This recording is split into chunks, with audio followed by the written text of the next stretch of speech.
Coba bayangkan Anda punya sebuah tambang emas di halaman belakang rumah Anda.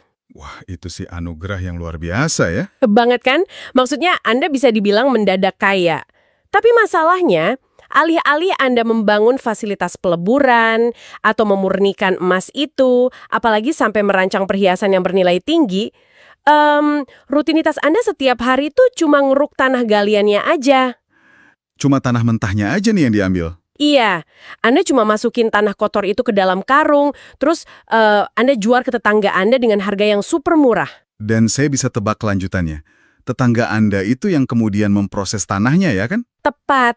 Tetangga itu yang memprosesnya, bikin jadi kalung berlian eksklusif, terus dijual balik ke Anda. Dan harganya ribuan kali lipat lebih mahal. Kalau diucapkan keras-keras kayak gitu terdengar konyol banget ya.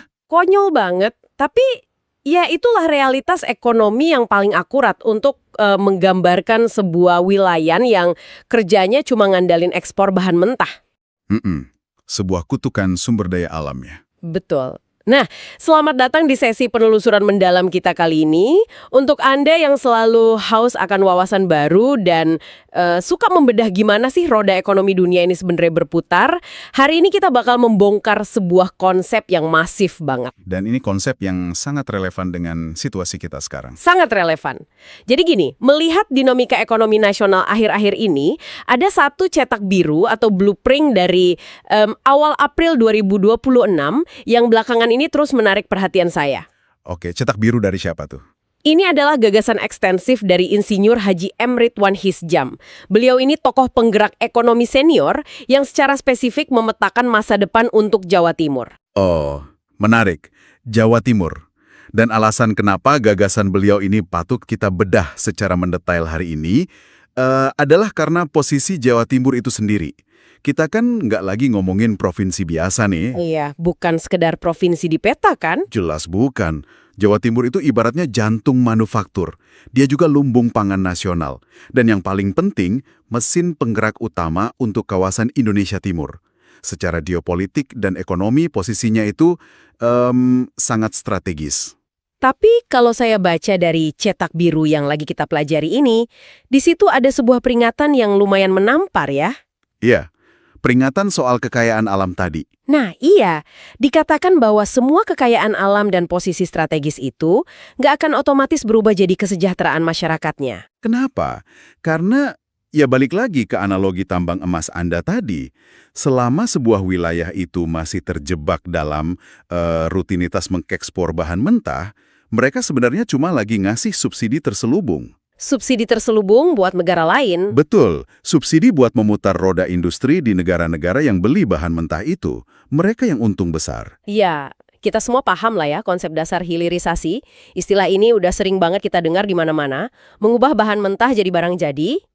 Konsep dasar ekonominya begitu. Tapi, gagasan dari dokumen ini tampaknya mendorong konsep hilirisasi itu ke ranah yang jauh lebih ekstrim. Mereka menyebutnya hilirisasi berbasis teknologi. Nah, kata teknologi di sini yang jadi kunci pembedanya. Iya, karena tujuannya ternyata bukan cuma sekedar nambah nilai jual, tapi untuk mencapai apa yang disebut sebagai kedaulatan ekonomi. Mari kita luruskan ini dulu. Boleh, gimana tuh lurusnya? Kalau kita pakai analogi kopi ya, hilirisasi tradisional mungkin berarti kita berhenti jual biji kopi mentah di dalam karung goni, terus kita mulai manggang kopinya sendiri, dimasukin kemasan, dan dijual sebagai kopi bubuk premium. Oke, masuk akal.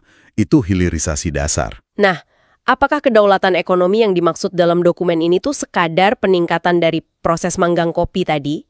Atau ada hal lain? Analogi kopi Anda itu titik awal yang bagus banget. Tapi cetak biru ini menuntut lompatan yang jauh melampaui sekedar kita manggang kopi sendiri. Berarti lebih dalam lagi dari sekedar bikin produk akhir. Jauh lebih dalam. Kedaulatan ekonomi melalui hilirisasi teknologi itu artinya kita punya penuh penguasaan absolut atas seluruh anatomi rantai pasoknya. Tunggu, maksudnya seluruh rantai pasok itu gimana prakteknya kalau di analogi kopi tadi? Kalau pakai contoh Anda, hilirisasi teknologi berarti kita yang merancang dan bikin mesin sangrai kopinya. Mesin yang berpresisi tinggi itu kita yang produksi. Wah, oke. Jadi bukan beli mesin dari luar? Bukan. Kita yang pegang hak paten atas sensor cerdas di dalam mesin sangrai itu. Terus, material kemasan kopinya kita desain sendiri pakai bioteknologi lokal supaya ramah lingkungan tapi tetap kedap udara secara absolut. Oh, saya mulai paham. Kedaulatan berarti kita megang kendali atas seluruh ekosistem inovasinya ya? Tepat. Selama Anda masih harus mengimpor mesin pabriknya, masih mengimpor perangkat lunak buat pengendalian mesinnya, Anda tuh belum berdaulat. Anda cuma numpang produksi. Karena kita masih rentan kan? Yang beda banget sih. Ini soal penguasaan ekosistem. Kalau gitu, mari kita lihat gimana ini benar-benar diterapkan di lapangan. Karena kalau cuma konsep kan gampang ya di atas kertas. Benar. Karena kalau kita bicara soal penguasaan teknologi tingkat tinggi, kita jelas nggak bisa lepas dari apa yang terjadi di lantai pabrik itu sendiri. Pasti. Pabrik adalah medan perangnya. Dan dokumen ini tuh sangat menekankan soal transformasi teknologi 5.0, khususnya integrasi kecerdasan buatan atau AI dan Internet of Things atau IoT di dalam industri manufaktur daerah. Dan ditekankan kalau ini adalah keharusan mutlak, bukan lagi opsi. Nah, di sini saya mau bertindak sebagai devil's advocate sebentar. Boleh ya? Silakan, silakan. Membawa infrastruktur AI dan jaringan sensor IoT ke pabrik-pabrik daerah, apalagi sampai menyentuh UMKM, bukankah itu terdengar sangat utopis? Utopis karena biayanya. Iya, mengganti sistem mesin lama dengan teknologi canggih kayak gini, biayanya pasti eksorbitan banget. Mahal luar biasa. Apakah ide ini benar-benar bisa diaplikasikan? Atau cuma angan-angan bombastis saja? Skepsis Anda itu sangat beralasan kok. Karena seringkali kan waktu kita dengar kata AI, otak kita tuh langsung ngebayangin robot humanoid yang jalan-jalan keliling pabrik. Atau perangkat lunak fiksi ilmiah yang bisa ngomong kan? Iya, persis. Padahal AI dan IoT di lantai pabrik itu wujudnya sangat nggak kasat mata, tapi dampaknya super fundamental. Mari kita lihat mekanisme pasar global yang bikin teknologi ini jadi sebuah keharusan. Oke, gimana tuh mekanismenya? Di Liga Ekspor Internasional, katakanlah kalau kita mau tembus pasar Eropa atau Amerika Utara, toleransi mereka terhadap cacat produk itu 0. 0. Nggak ada kelonggaran sama sekali. 0,0%. Bayangkan Anda memproduksi komponen otomotif atau perangkat elektronik medis di pabrik di Jawa Timur. Kalau ada 1 mikrometer aja kesalahan presisi di satu barang, Jangan bilang seluruh pengiriman ditolak. 1 kontainer penuh bisa ditolak di pelabuhan tujuan.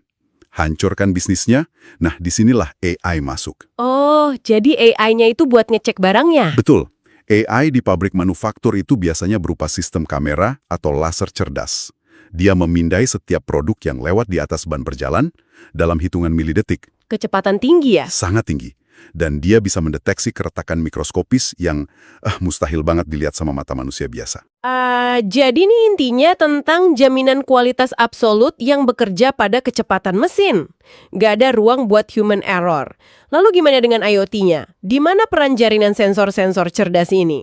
Kalau AI tadi matanya, nah IoT ini bertindak sebagai sistem saraf dari pabrik tersebut. Sistem saraf? Maksudnya menghubungkan semuanya? Iya, gini, alih-alih kita nunggu sebuah mesin rusak, yang mana kalau rusak bakal menghentikan seluruh jalur produksi dan memakan biaya miliaran rupiah per jam karena downtime. Nah, sensor IoT ini memantau mesin secara real time. Memantau apanya tuh? Getarannya, suhu mesinnya, gesekan antar komponennya. Sistem ini tuh melakukan predictive maintenance atau perawatan prediktif. Jadi dia bisa nebak kapan mesinnya bakal rusak. Tepat. Dia akan ngirim pesan peringatan otomatis ke teknisi. Misalnya, bantalan roda gigi di mesin nomor 4 mulai bergetar di luar batas wajar nih. Mesin bakal gagal fungsi dalam 48 jam ke depan. Tolong ganti sekarang. Wow, jadi sebelum rusak beneran dan bikin pabrik mati, udah dicegah duluan. Betul. Jadi ini sekaligus menjawab pertanyaan Anda tadi soal biaya awal yang mahal. Di pasar global, kerugian akibat gagal pengiriman atau pabrik yang tiba-tiba mati total itu jauh lebih mematikan secara finansial daripada modal pasang sensor. Masuk akal banget. Biaya teknologi ini ternyata adalah investasi buat bertahan hidup ya, bukan sekedar gaya-gayaan. Sangat. Tanpanya, produk lokal ya cuma akan terus bermain di liga terbawah. Atau parahnya, habis tergilas sama barang impor yang diproduksi jauh lebih efisien. Oke, ini ngasih gambaran yang jelas soal pabrik. Tapi, kalau kita menuntut kesempurnaan mikroskopis di lantai pabrik manufaktur, kita tuh punya titik buta yang masif banget. Kalau kita mengabaikan bahan mentah yang masuk ke pabrik itu. Titik butanya di mana? Ya, pabrik-pabrik ini kan nggak beroperasi di ruang hampa.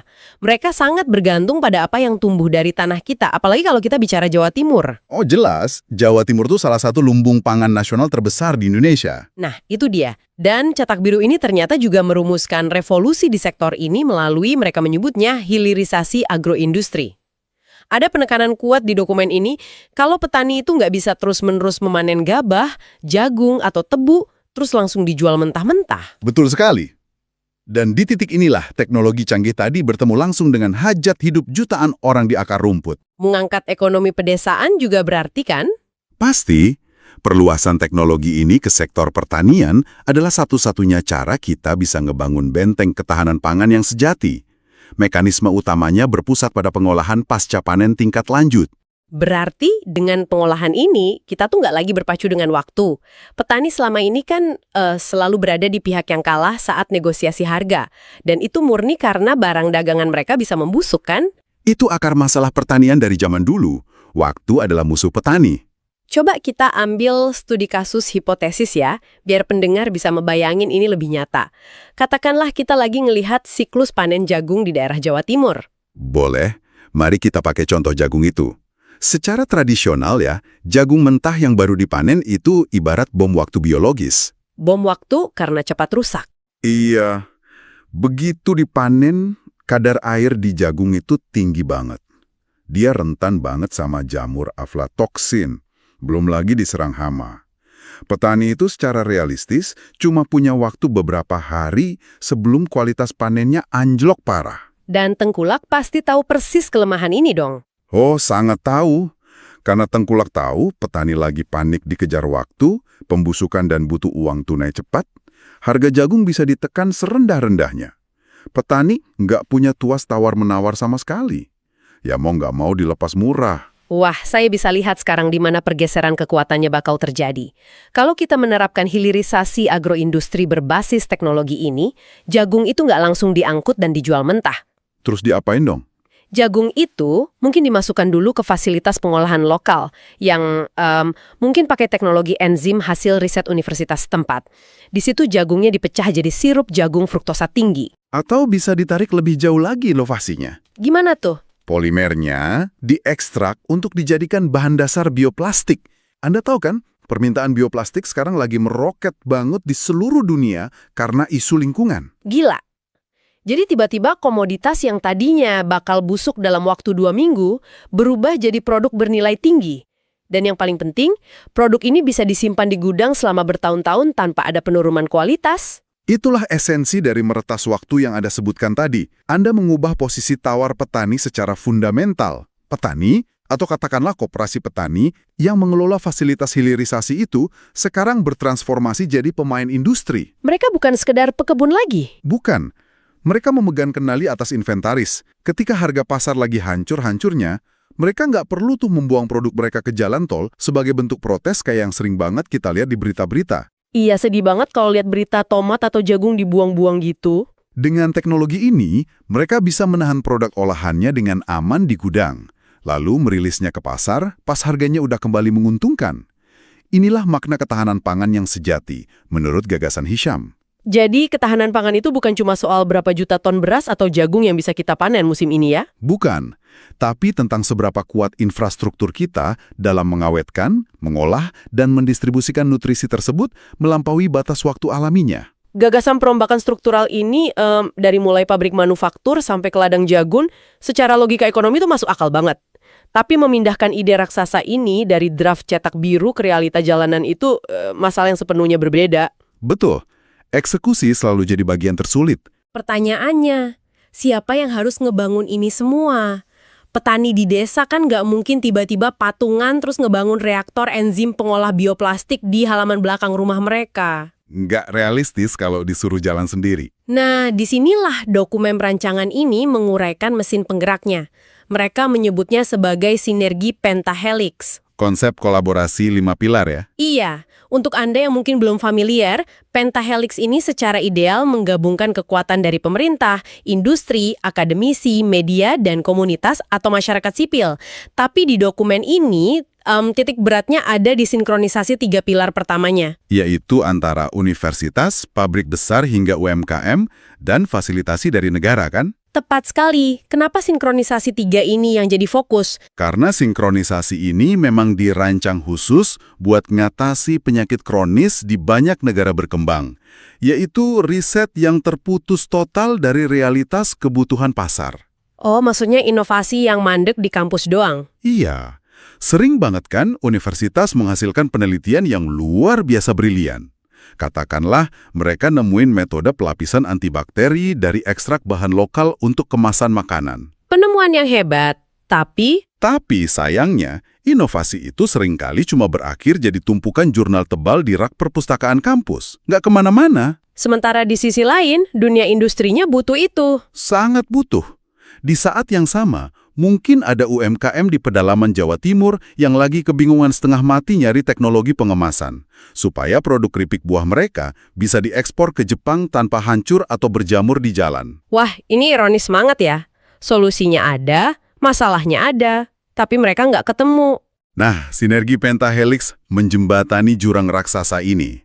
Pemerintah masuk buat ngasih insentif pajak yang menggiurkan bagi industri sekecil apapun industri itu, asalkan mereka mau menerapkan hasil riset dari universitas lokal tadi. Insentif pajak itu pelumas yang kuat banget buat narik minat pengusaha. Lalu peran pilar lainnya. Masyarakat sipil atau komunitas akan menyediakan basis tenaga kerja yang siap dilatih untuk teknologi baru itu. Dan media, nah ini penting, media berperan buat nyebarin literasi soal standar baru ini ke seluruh pelosok daerah. Semuanya saling menopang. Oke, kerangka kerjanya udah kelihatan solid.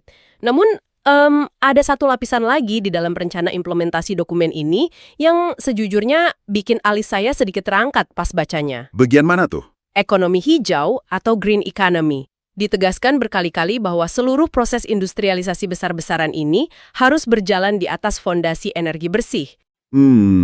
Transisi energi. Melihat seberapa sering kata hijau ini dipakai, insting sinis saya langsung bereaksi. Saya mikir, ini cuma trik marketing aja. Trik biar kelihatannya peduli lingkungan. Iya, kayak sekedar masang panel surya seadanya di atap pabrik, atau nempelin stiker daun warna hijau di kemasan kardus, biar apa? Ya biar kelihatan etis aja dan barangnya laku di supermarket-supermarket Eropa. Greenwashing istilahnya. Betul. Jadi pertanyaan saya buat Anda, di mana bukti konkretnya kalau pergeseran ke energi hijau di cetak biru ini adalah sebuah senjata ekonomi yang nyata? Dan bukan sekedar alat public relations murahan. Pertanyaan yang sangat tajam. Dan kalau kita membicarakan ekonomi global 10 atau mungkin 15 tahun yang lalu, insting sinis Anda itu mungkin 100% benar. Dulu cuma gimmick jualan ya. Iya. Hijau saat itu seringkali cuma taktik pemasaran, tapi hari ini aturannya udah berubah drastis. Di bawah kerangka regulasi perdagangan internasional yang baru, status energi bersih itu adalah paspor hidup dan mati bagi sebuah produk manufaktur. Hidup dan mati gimana? Bisa se-ekstrim itu? Mekanismenya sangat kejam dan terukur. Blok ekonomi maju kayak Uni Eropa misalnya, mereka baru aja memberlakukan mekanisme penyesuaian batas karbon, atau bahasa awamnya sering disebut pajak karbon lintas batas. Bentar. Gimana cara kerja pajak ini? Mereka secara sepihak nekan tarif tambahan untuk barang impor kita? Secara harfiah ya.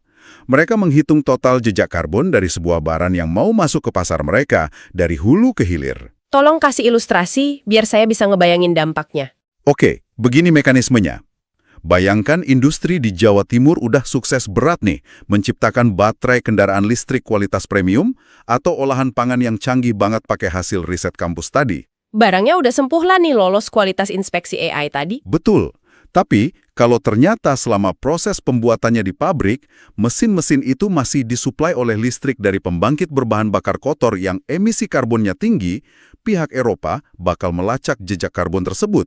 Dan apa yang terjadi pas barangnya sampai sana? Pada saat kontainer barang hebat itu tiba di pelabuhan Rotterdam, mereka akan langsung mengenakan pajak karbon yang sangat tinggi sebagai penalti. Wah.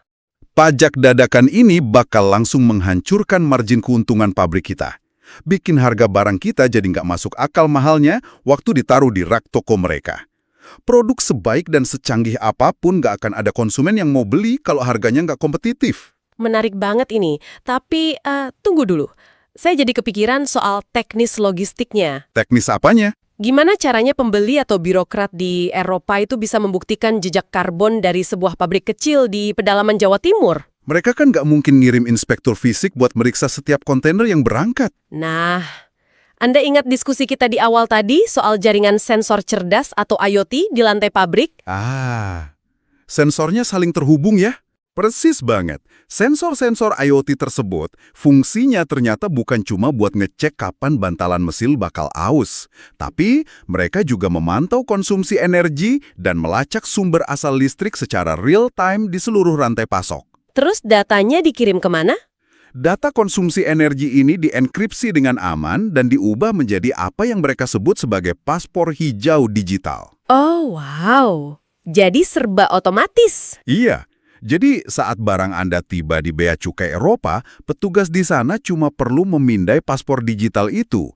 Dari situ mereka bisa memverifikasi secara matematis, oh benar, produk ini dari awal sampai akhir diproses menggunakan tenaga surya atau biomasa. Luar biasa.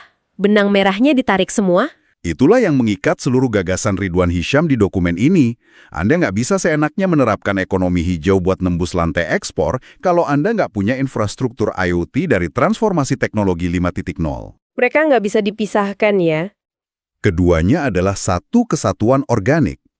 Memakai energi bersih di level ini tuh bukan lagi soal kepengen terlihat peduli lingkungan di mata NGO.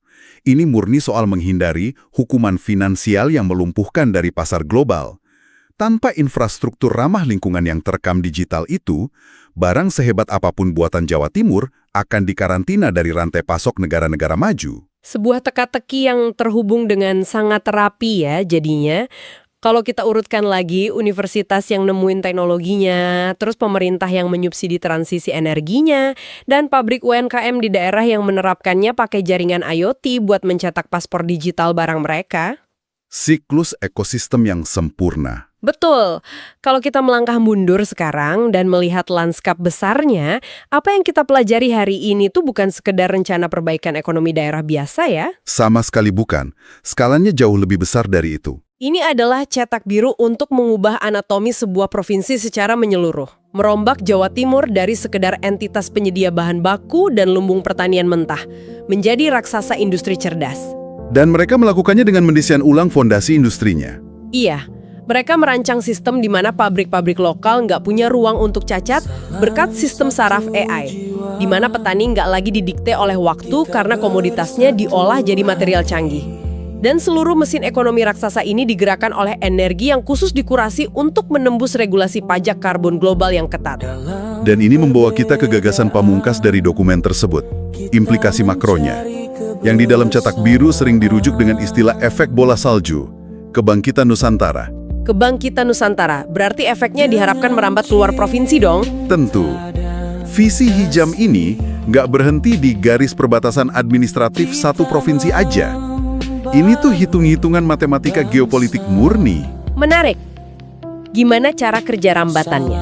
Jika sebuah provinsi sentral yang memang udah berfungsi sebagai jantung manufaktur Indonesia Timur berhasil melakukan mutasi genetik ekonomi yang ekstrim ini, gravitasi ekonomi dari kesuksesan tersebut bakal menarik provinsi-provinsi di sekitarnya. Mereka bakal ikut-ikutan. Wilayah lain akan terpaksa atau terinspirasi untuk meniru standar yang sama. Mereka bakal meniru efisiensinya, inovasi pertaniannya, dan adopsi energi hijaunya. Dan pada saat momen itu benar-benar terjadi berskala nasional, posisi Indonesia di mata dunia akan berubah secara drastis. Kita nggak cuma jadi penonton lagi. Jelas, kita berevolusi dari sekedar pasar konsumen raksasa atau penyedia tanah galian yang murah menjadi sutradara dari rantai pasok global itu sendiri. Inilah fondasi sesungguhnya dari kemandirian geopolitik. Wow, sebuah pergeseran arsitektur kekuatan dunia yang sungguh masif. Dan membicarakan realitas ekonomi baru ini, sejujurnya membawa saya pada satu pemikiran. Pemikiran yang ingin saya bagikan untuk Anda bawa dan Anda eksplorasi lebih jauh setelah sesi ini berakhir. Apa tuh pemikirannya? Coba Anda pikirkan ini. Jika kolaborasi sistemik yang masif ini antara presisi kecerdasan buatan, riset laboratorium kampus yang langsung membumi, dan ketatnya paspor energi hijau, benar-benar sukses merombak ekonomi akar rumput kayak UMKM dan koperasi petani di satu wilayah, bayangkan skala dominonya secara global. Dampaknya pasti akan terasa sampai ke ujung dunia. Pasti. Jika model hilirisasi, teknologi, dan kebangkitan Nusantara ini berhasil membalikan ketergantungan historis kita, akankah kita dalam 1 atau 2 dekade mendatang bakal segera melihat pergeseran titik berat peradaban manufaktur? Sebuah pertanyaan yang sangat menggugah. Iya kan? Akankah negara-negara maju di barat yang selama berabad-abad memonopoli penciptaan nilai tambah tingkat tinggi pada akhirnya harus menyaksikan pusat gravitasi pasokan teknologi dan pangan canggih dunia itu berpindah secara mutlak ke hamparan kepulauan Nusantara kita ini, sesuatu yang layak banget untuk Anda pikirkan hari ini. Sangat layak untuk direnungkan. Baik, terima kasih banyak untuk Anda yang telah menyediakan waktu menemani proses penelusuran intelektual kita yang mendalam ini. Kami akan kembali lagi membedah informasi, membongkar ilusi, dan mengeksplorasi wawasan baru lainnya di sesi berikutnya. Sampai jumpa!